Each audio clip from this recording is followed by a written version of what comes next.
Okay, calculating. Good morning, Gary. Good morning, Tim. How are you, Jen? Well, you stay away from those blanks as a young man. Now, what's happening with Tom Duday's free agency situation? On hold at the moment. Gone a little bit under the radar in the group of top free agents this year, but been really important for the Crows in their season. One of only 7 restricted free agents in the comp, but he's committed to getting through more of the season before jumping into that decision. So that one is in a holding pattern as we nearly reach the midway point of the year, holding off on entering talks at the moment. Definitely has rival interest. He's been durable for the last 3 seasons now, originally a Geelong boy, of course. Crows are comfortable, he's invested, but another bigger name free agent on hold, and that's having an effect on the rest of the competition as well, because these big guys at the top, the Himmelberg, Parrish, Gresham, now Duday, really just waiting to see how things play out. What about the Wizard Watson? Did he kick 7 last week? He did, the Wizard. He kicked 7 goals, 5. I was actually at that game, Caulfield Grammar v Melbourne Grammar. He kicked 4 goals in the first quarter, took a hanger, and just let everyone watch the show. You told us about him 18 months ago and said keep it. He's only a little fella, isn't he? Is he still going to go in the top 5 or 6? He's 170 centimetres, and yeah, I think he will. His performance is just undeniable. And I think when you clubs look at the Cosy Pickett types, Tom Papley, Charlie Cameron, these small forwards who can do it all and go in the midfield occasionally as well, I think there's a lot to like about where he's going to be picked. So in this year's draft class, I think he's definitely in that top 3 or 4 at the moment. Okay, everybody, we got it. It's not a blank, it's a blunt. You're getting some advice. Miles Bergman, he's all of a sudden become flavour of the month. Yeah, he's been super in recent weeks, hasn't he? I thought he's awesome a couple of weeks ago against St Kilda. Also again against Essendon last week.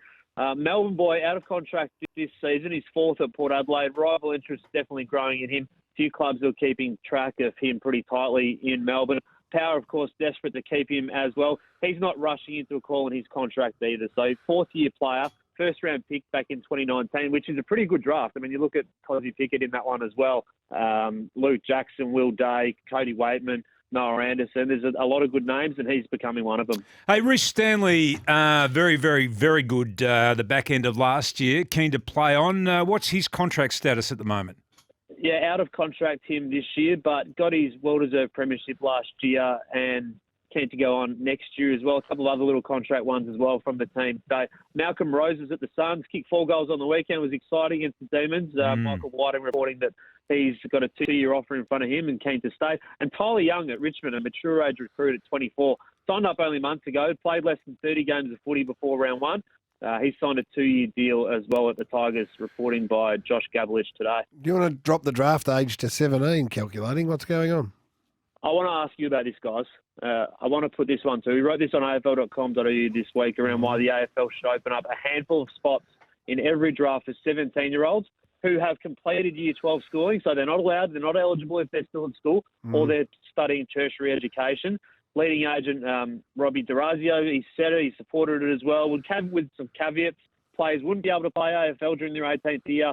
Only 3 spots available in the draft for 17-year-olds. They have to be picked alongside the 18-year-olds. But my view, the benefits they would have from finishing school and then being ready to get in that elite environment, play VFL, train, going to the gym. This is the Harley Reid rule. Oh, well, he wouldn't be eligible because he's still at school. So it would be the Jagger Smith rule. So Jagger Smith's in Year 12 at yeah. Well, I think his dad's name is Mick actually. Seriously, Jagger Smith is a player in next year's draft, but he finishes school this year, so he's going to spend next year just doing the same stuff that he's already doing. What do you reckon, Tim? Well, it's a very strong opinionated piece. That's what I would like to say about that. Very, very strong stuff from you. Hey, what about the idea? What about the idea that we, Gary threw this up yesterday, put more time and attention into Ireland in preparation for this new Tasmanian team?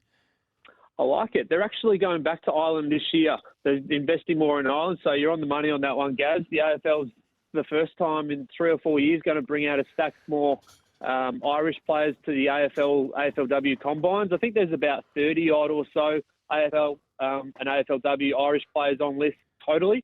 But I think there's going to be more investment in that because, as you say, Connor McKenna, how good's he been since he came back? And there's a lot of stories like that. So you have to look elsewhere, don't you? Are they going to have Israel Folau or Carmichael Hunt? at No, Tasmania? No. don't be stupid calculating. No, they've spoken to one of the O'Tooles. They don't think it's a great idea. Mate, thank you for that, my friend.